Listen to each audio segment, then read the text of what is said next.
Hello again, everybody. Zack Attack is here by Atakline for you now on this Monday, January 11th, 2016. Alright, since I have no gig, I had no gigs over the weekend. Let's just go straight to the number ones for the weekend. First things first, the number one movie, the winner. I kind of said this in my Golden Globes review on my channel last night, which is on here. So if you haven't seen it yet, check it out. Thanks to those who watched it, by the way, again. Still number one for the fourth week in a row, Star Wars: The Force Awakens with 42 million.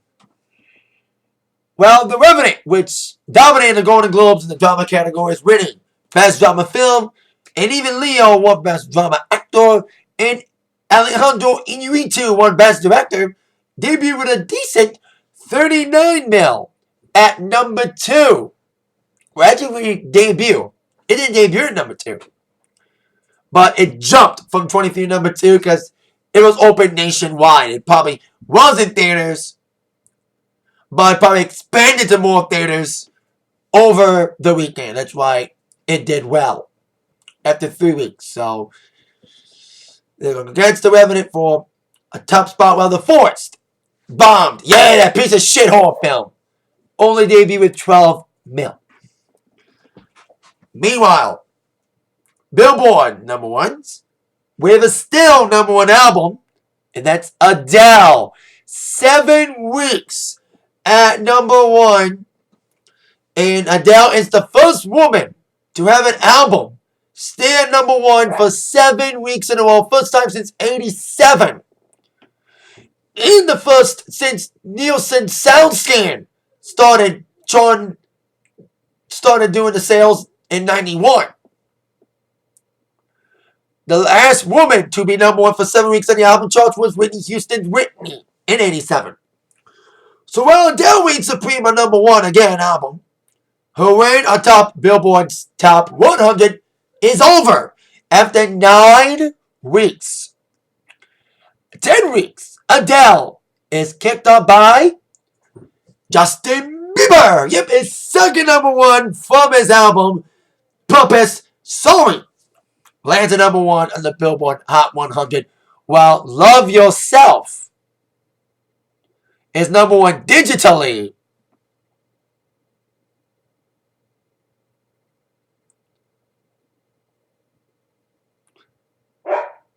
And Love Yourself is also number 3. Of course, Sorry was at number 2 for 7 weeks against Adele's album song. 8 weeks at number 2. Sorry ties for the most weeks spent at number 2 before reaching its summit. 8 weeks as well it took for The Way You Move to go from number 2 to number 1 in 2003, 2004.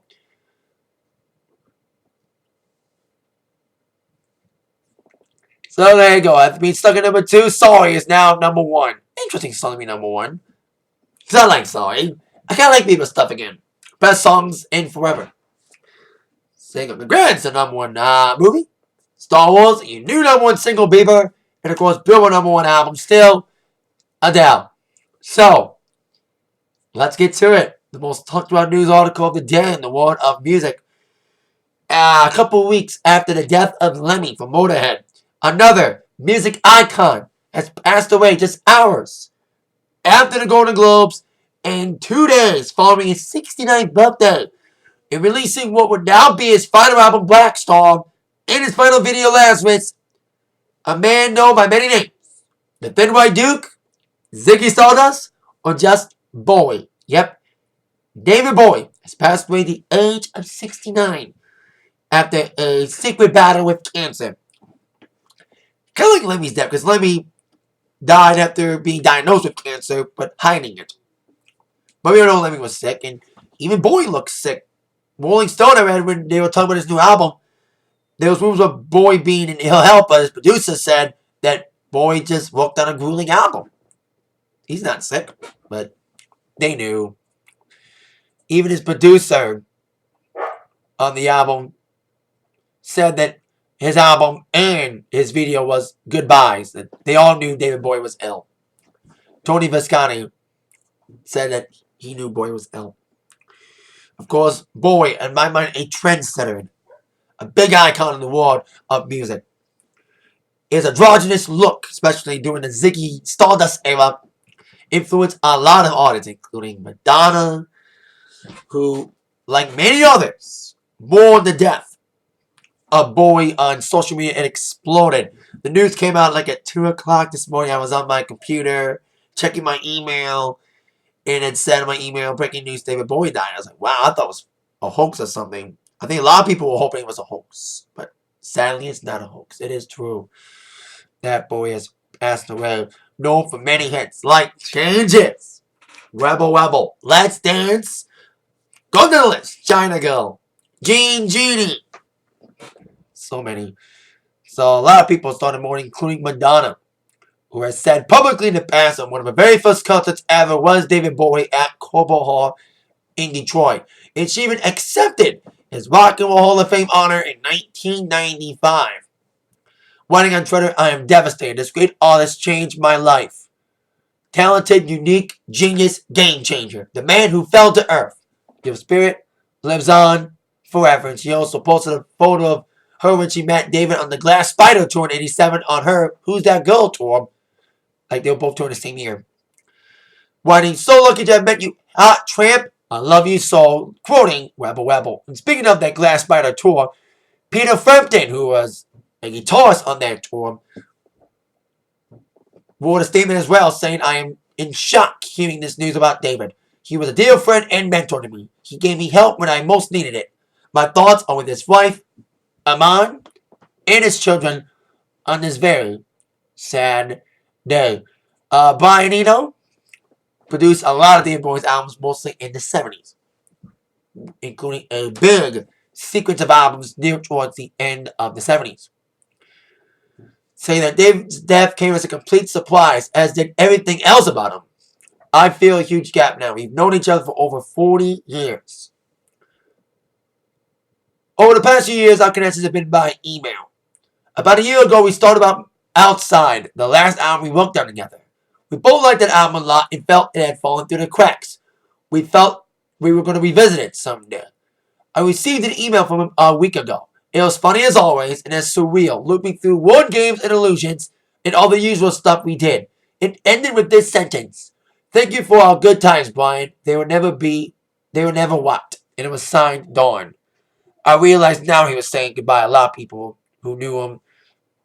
I can go on and on about the people who tweeted out their condolences, and Rolling Stones wrote on their Facebook TV signing him about the death of David Bowie, as well as being an original and kind man. He was an extraordinary artist and a true original. U2, Bono said the planet Earth is now blue. Iggy Pop, who worked with David Bowie on some of his albums, including The Passenger. He wrote, David's friendship was the light of my life. I never met such a brilliant person. He was the best there ever is. Paul McCartney even wrote, David was a great star and I treasure the moments we've had together. His music played a strong part in British musical history, and I'm proud to think of the huge influence he has had on people all around the world. Rush memorialized them. Crushed is the right word. He was a monumental artist, immortal. We used to play Suffragette City in our ball days. Nile Rodgers produced Let's Dance. Well, dearest David, rest in peace. Your life changed mine. And I'll end with a statement from Peter Gabriel saying a big influence was Bowie on Peter Gabriel, especially with his stage look and style. Writing, I was shocked to learn of David Bowie's death this morning. We will miss him badly. You know, a lot of people, Kanye West, he was so creative, gave us magic for a lifetime, what was important inspiration, so fearless. So, some people just simply said, no, this cannot be true. But it is sadly true. Rest in peace, David Bowie. Thoughts and prayers for his friends and family. Long live Ziggy Stardust and the Thin White Duke.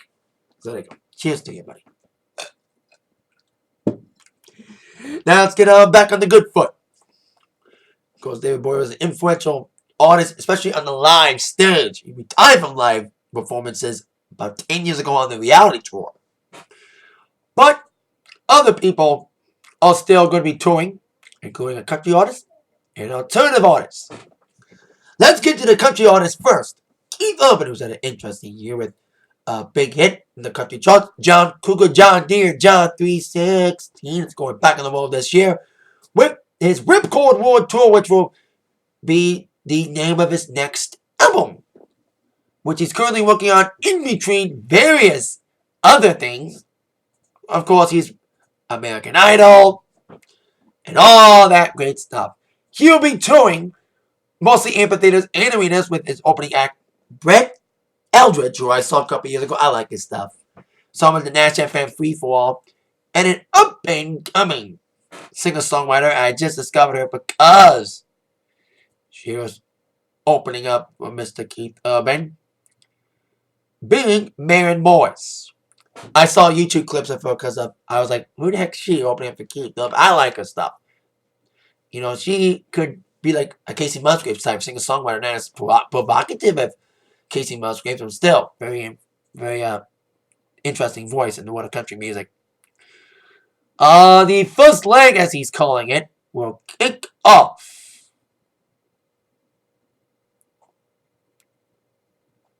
on June the 2nd in Kansas City. It will be in Detroit, Pine Knob on June the 23rd. It will also be in Cincy, Cleveland, Tampa, Virginia Beach, Syracuse, Philly, and some new markets like Lincoln, Nebraska, among others, including. And also he's going to be in Toledo, Grand Rapids, Rosemont, Nashville, among others. The first leg will end on the 19th of November in Brooklyn at the Barclays Center. He'll probably add more dates as the tour goes on. So there you go. Keith Urban announces this tour, and so does Florence and the Machine, announcing a new U.S. tour to go along her festival dates. Of course, last week she was announced to headline Bottle Rock and Napa Valley.